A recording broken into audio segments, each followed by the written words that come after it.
339.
Jeg har bare noen anminninger og noen kunninger.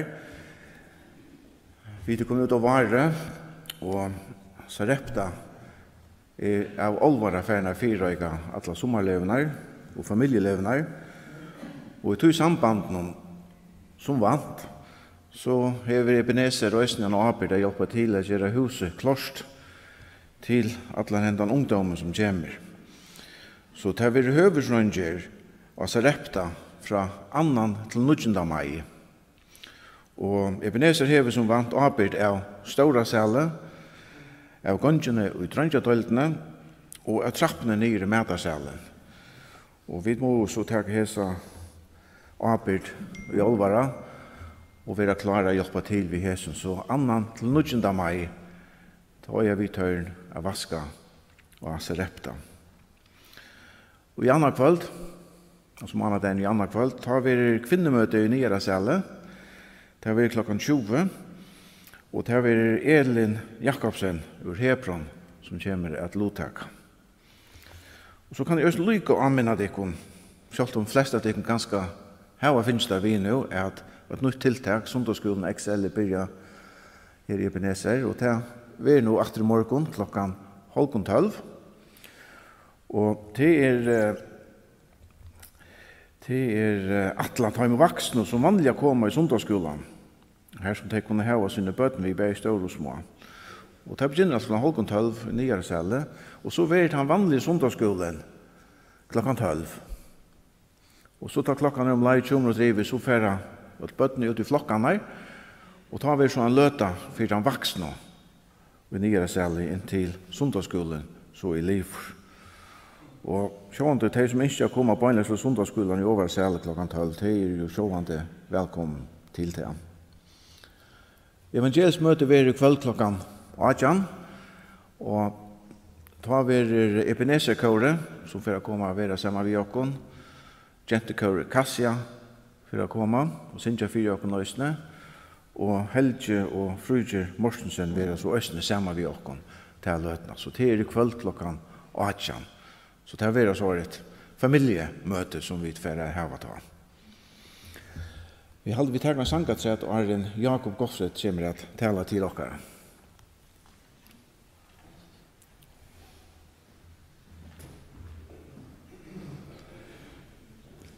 Lat dere reisast og syngja nummer 315.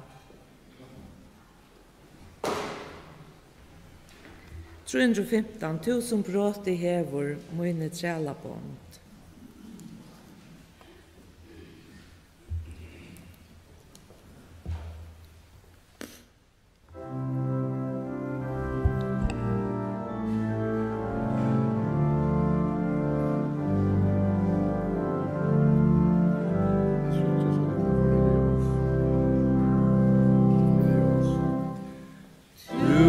Brother,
Gjør så vel, ja.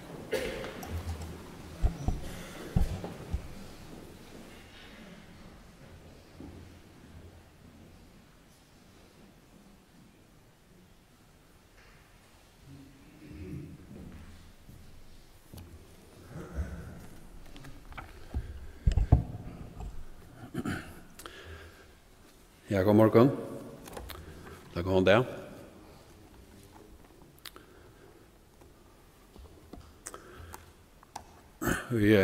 Det har vi det aller første parten av Lukas evangelien 4 uken.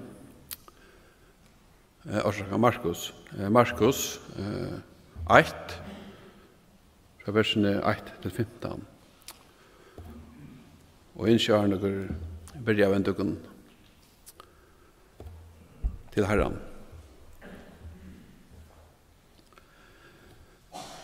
Fær jeg sier der, takk for hele årtøyt, takk for årtøyt og i Markus evangelium. Takk for at det 2 verste år og til fullnar verst av være fakna. Hette at du sendte sånn til Jesus Kristus inn i heimen, av frelsa syndere. Og måtte jeg som Paulus gjotta hetta, og at heimen synderen jeg hins største her. For jeg beder om at stilla gjørst dere som dere vender til årtøyt, og beder om at du må tale i andre tøyne. Jeg beder om Jesu navn.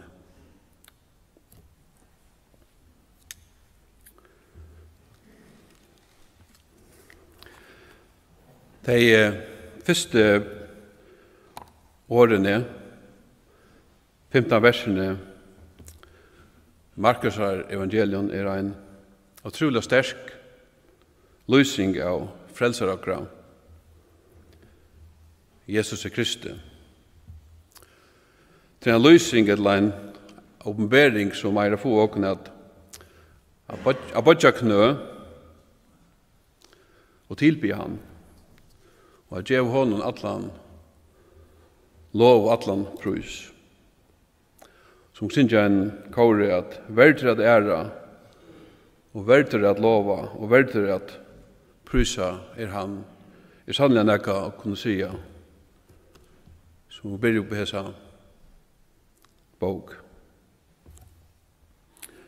Og jeg husker utføren tar jeg nå god hever giv jo kun hesa åpenbering om sånsyn Jøgne Markus, tænarsøyn, at dere som underviser av honom, altså godhet, han heier, at dere høyre og lurste etter hva han her hever at sia okkom. Begge her i innleggen eller byrjanen til et evangelie.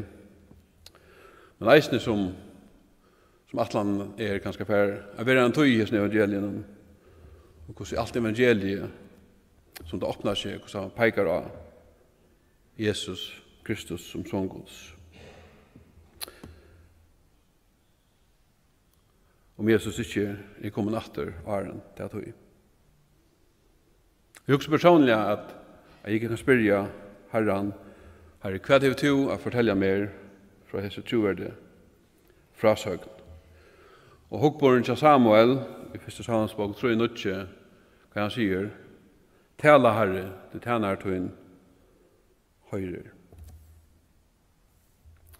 Og i disse første versene kommer noe ser tydelig fram til dette at Jesus, at han Kristus, og at han sånne Guds. Og så kommer det landet at han profeteraver i skriften, gamle testament. Og så hvordan det verk som Jesus gjør, eller for å gjøre, vittnar om han at det verk sånnerens. Og så hvordan Jesus han vil gjort av at være sånne Guds, be færen og av hele andan. Og så reisen til at han vil teste av. Han vil rønter, og han rønter av å være Kristus sånne Guds. Men det første hyggja etter til det første verset, som man kan si at det er en iveskrift i alla bøkene. Markus byrjar vi tog som han nu får ta seg om, og han byrjar vi honom som han vil peika åkna. Du sier i første vers såleis, opphav evangeliums Jesu Krist, sånnar Guds. Opphav merker byrjan. Og det som også får være vittne til i Jesu frasøkene er så sannelig en byrjan til å nytt. Sånner Guds kommen i heimen. Ta har det noe nytt, så det er ikke noe som ikke profiterer framantan fra gamle tog. Evangelium eller evangelie merker god tøyende eller gledelig tøyende. Og evangeliet som dere får halvt for nå er tog en glede bådskaper. Et år evangeliet var nytt ta i samband med en kunnskjer, eller kunnskjer kan nøkken som kom at av avtrykende tuttning for det folket. Til dømes ble det brukt i samband med at han ikke keiser ble føtter. Og for en romverja, eller en ubyggvare, at har vi en romverska heimenen, så mest i dette, her er en i gleibo som kommer å avvirka, eller brøyta mot liv. Husk om for en jøtta, eller fra skriften, har den sin drøvstutning ganske. Og jeg tykker at det som stender i Isaias, 2:6, sier noe hva tutninga det verlig hever sin gledebådskapen. Her stender såleis, hvordan indeslige er det ikke av fjøtlene, føtter hansara, vi kommer vi glede i båden, som bor fri.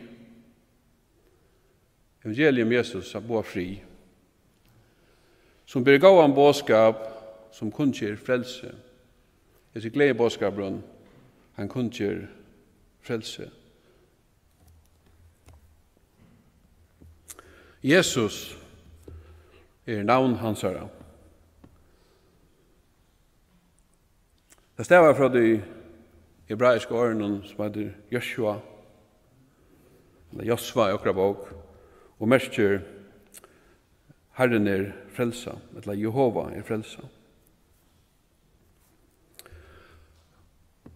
Og i Matteus 1:21, da i angelen kommer til Josef, så sier han såleis, at hon, Maria, skal leie son, og du skal kalla navn hans er Jesus, tog han skal frelsa folks ut fra synden herre. Så langt her, i årene Jesus, så ikke tuttningen av kom Jesus her, og hva han kom a gjøre. Og hva det er en glede på, fire åkken. Jesus kom a frelsa åkken fra synden okra. Og Kristus, det er så Messias. Hva er Kristus er det greska året, og Messias er det hebraiska. Så hva er for å lese Kristus, Nytt Testamentet, så kan du huske Messias. Messias merker hin salvai. Og det er han som skriftene i Gamla Testamentet profeterer om, han som koma skuldig, og han som gjør at han er vant deg, særlig av døven Jesus, vant deg hentan Messias. Og sånne Guds, det er god soneren, andre personer, vi tror jeg endene. Og til at Jesus er sånne Guds, er noe som viser seg, som evangeliet vil lete opp, og kommer suttja bei lære og underverk Jesus her, tjena seg hansara, og løying og deg hansara, og som verst å legge mersel at noe som han valgte sjálfur å gjøkneføre. Og ikke minst i oppreisen Jesus her, og at han så han setter seg ved høyre hånd Guds og i himmelen. Og her sitter han i det, eisen hesa løte med han dere leser år hansara, og her kommer han eisen i atter, en dag som vi ikke vet, men det kan hende så brottelig. Så også med tingene som vi slutter fra vers 2 ut etter. For det første at Jesus han er profeterer over i skriften. Så bare Markus han begynner med noe som er sagt fra framan undan, det profeterer i samband med dette at Guds soner skulle komme. I vers 2-3 leser vi dette. Som skriver til Isaias profete. Jeg sendte våpere må en undan til han skal gjøre til veien til reier. Rødt ens som råper i øymersene, gjør herren veien til reier, jaune, gøter hans her. Og hovast Markus her bare citerar eller viser til Isaias, som er den største, eller den største av åkken, så er det verdagen et sammensett profeti som er fra Malakias. Så det er Malakias 3:1 og Isaias 4:3 som vi refererer til. Måles eisen er Mosebok 3:20. Malakias 3:1 sender, jeg sender båberen mot, jeg sender båben mot, og han skal gjøre veien til reier fra Asjantøyne. Og Isaias sier, høyr, en som råper, gjør i øymørsene herren og ved til reier. Javne god i okkara veien her som åbyggt er. Så ikke her bei Messias, og i hans støyparen profeterer jeg. Men da jeg leser hvordan Markus sitter fram, så ikke godomleika og ævonleika Jesus er. Og få et innlitt og gjerne samskifte fra 4 tøyene mellom god færen og god soneren. Han sier, altså færen, sendte båpera moin, som i hans støyparen, undan til soneren. Han, altså Johannes, skal gjøre til Jesus, soneren, veien til reier. Et samskifte mellom færen og sonen. Så stender rødt en som råper i øymørsene, gjør herren veien til reier. Så helt han av fram, vers 4 og 5 og sier, så leis, det er sambar skriften.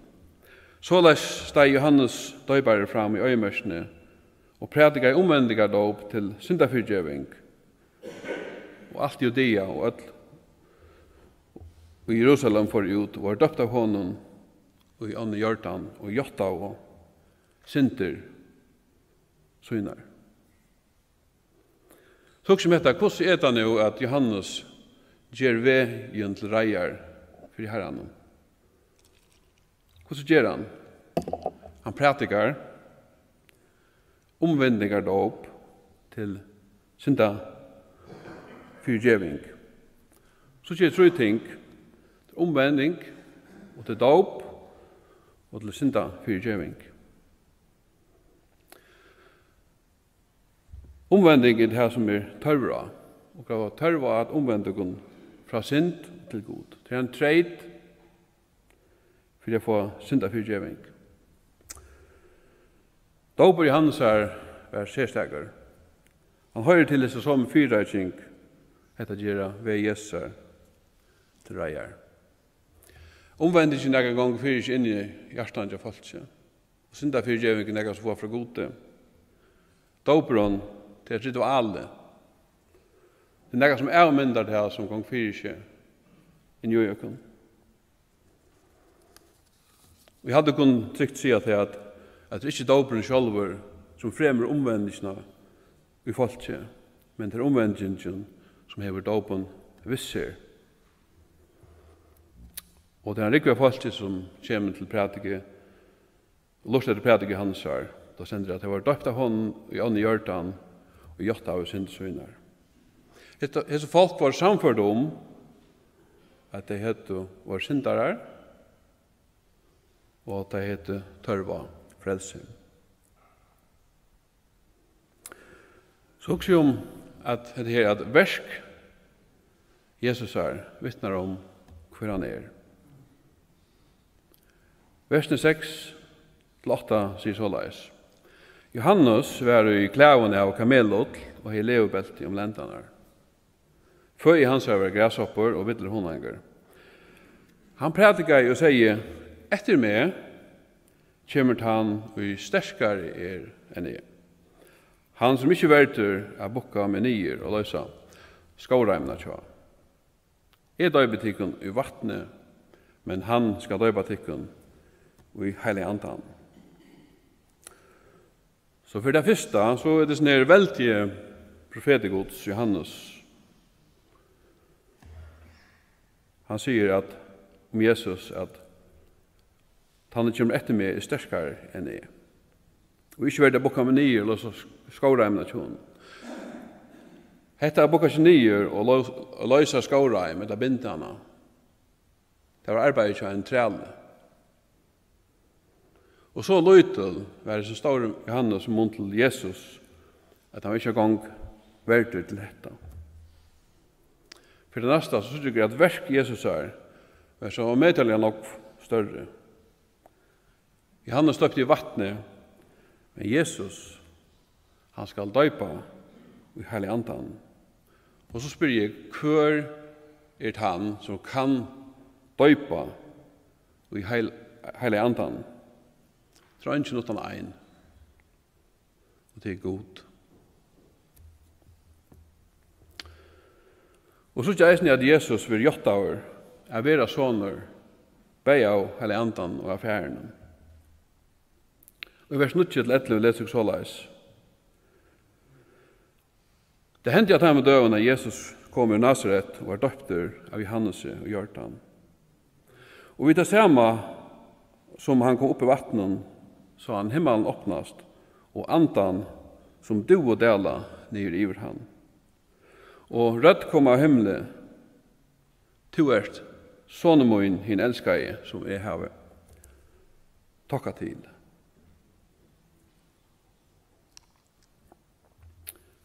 Bæg i heilig anden og færen gjøtta Jesus her. Da han kommer opp i vattnet, så kommer åpnast himmelen, og anden delar nere iver han. Og færen gjøttar at du er sånne min. Man kan si at hver vil gjøttaver er vil ha sånner, bæg av heilig andan og av færen, og tann ein. Det er god. Så Jesus er god sånneren.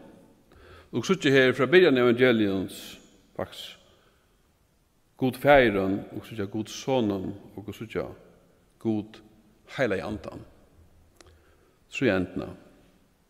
Og atler er involverade i så frelse som god har gjort reier for åkken. Og sier meg utfor så mye at han helter åkken her og meddelig størst vire og det sier og meddelig nok om kærlegansere til åkken. Jeg husker Arne kom å gjøre at lykke å spørre dette hvor leder Jesus seg døypa av Johannes. Jesus som er utan synd og har ikke fornøyen i hverst at venda vi eller gjøtta syndesøyner.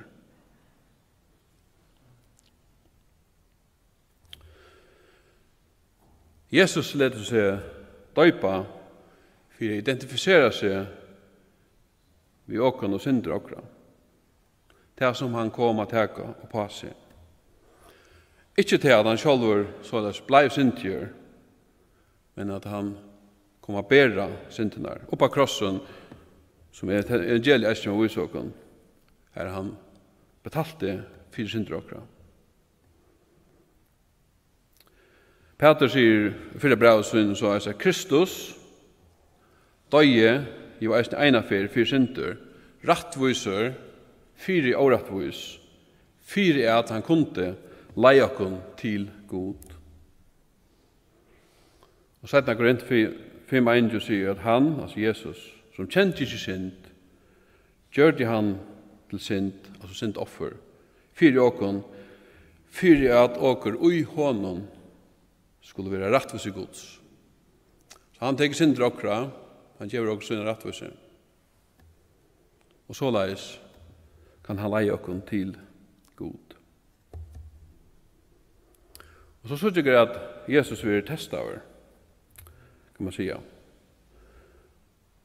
Efter att vara jotta av berg som Kristus son Guds berg av färgen och hela andan, så läser vi vers 12 och 13.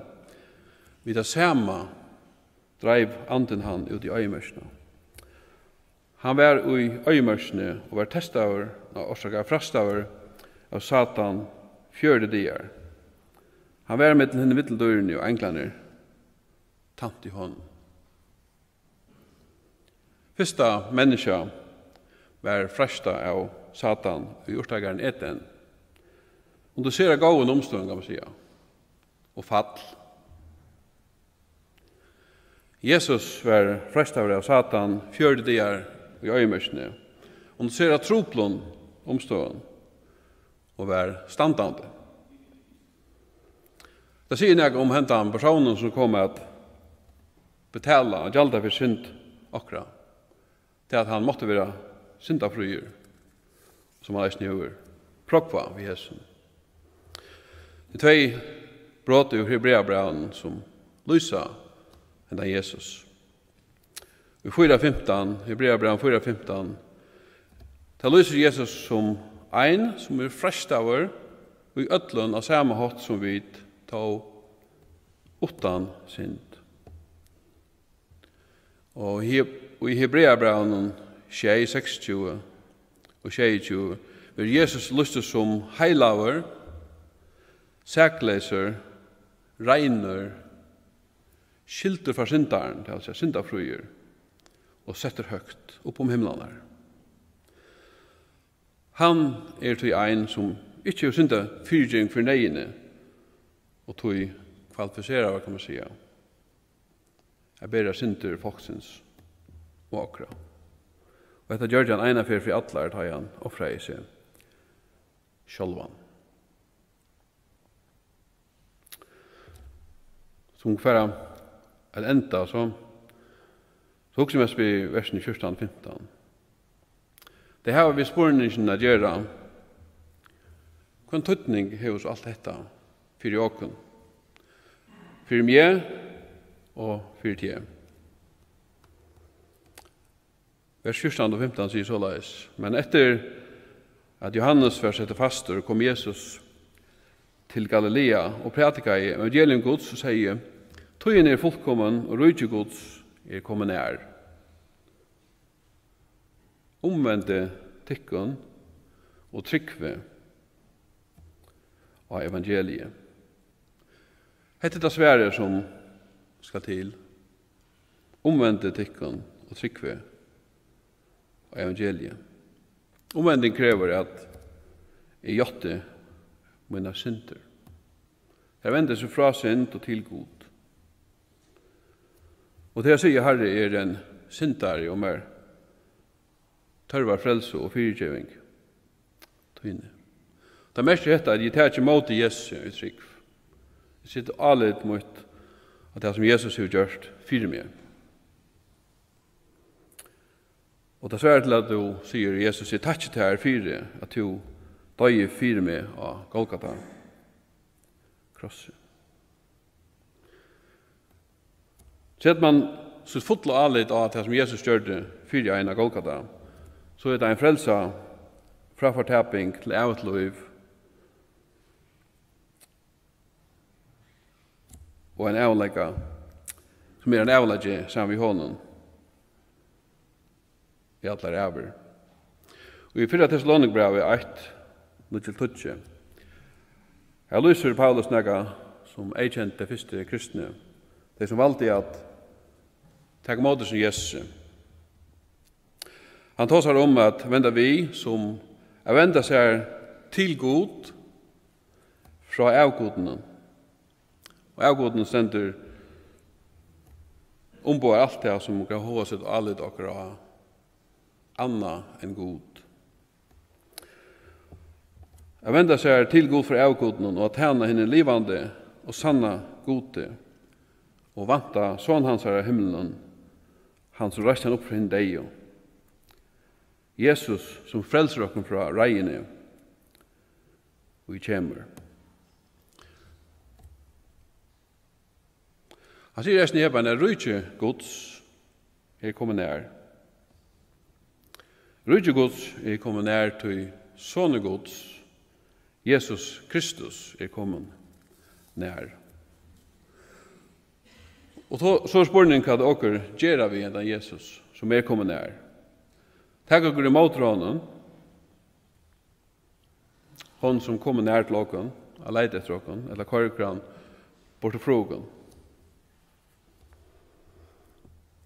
Apostelen Johannes sier at han, Jesus, kom til sin ekna, men hans ekne tog ikke imot sånn. Men så mange som tog imot til honom, gav han mått av være bøttgods. Ta men trykva navn hans her. Født, ikke av blåe, heller ikke holdsvilja, heller ikke mannsvilja, men av gode. Så Jesus kommet nær for at frelsa.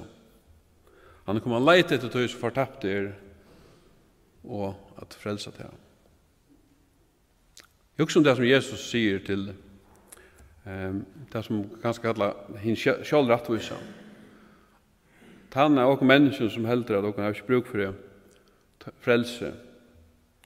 Jeg sier Jesus i samme evangeliet at fruskun tar ikke lakna, men sjukun. Han sier ikke kommen å kalla rattvis, men syndare. Og i hesen ligger at om og ikke gjøtta for gode syndere og det syndare, så er det ikke omvending til jobben. Og så er det heller ikke frelsa. Så måtte God give oss nøye til at fakna sånn i hans herre, Jesus Kristi. Vi skal enda vi en bønn.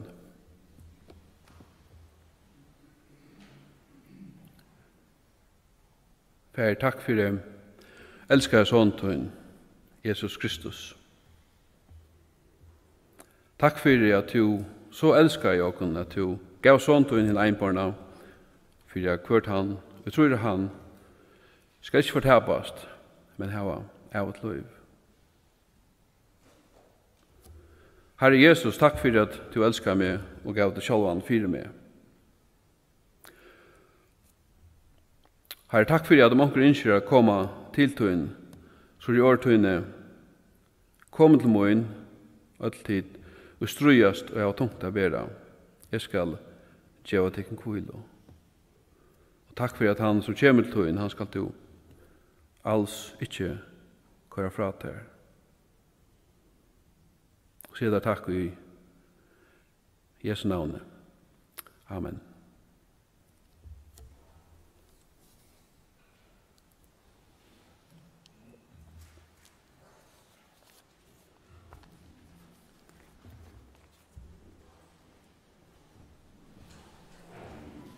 Kanskje flere skulle skunta seg, men jeg halte vi til å komme til å synge kjør sammen.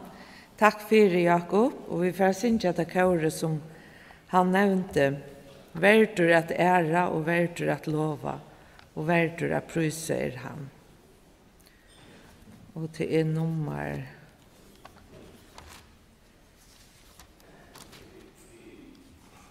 Ja, og da hadde jeg sikkert skjøtt han det fant ikke akkurat. 306, takk for. La dere reise.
for i morgen.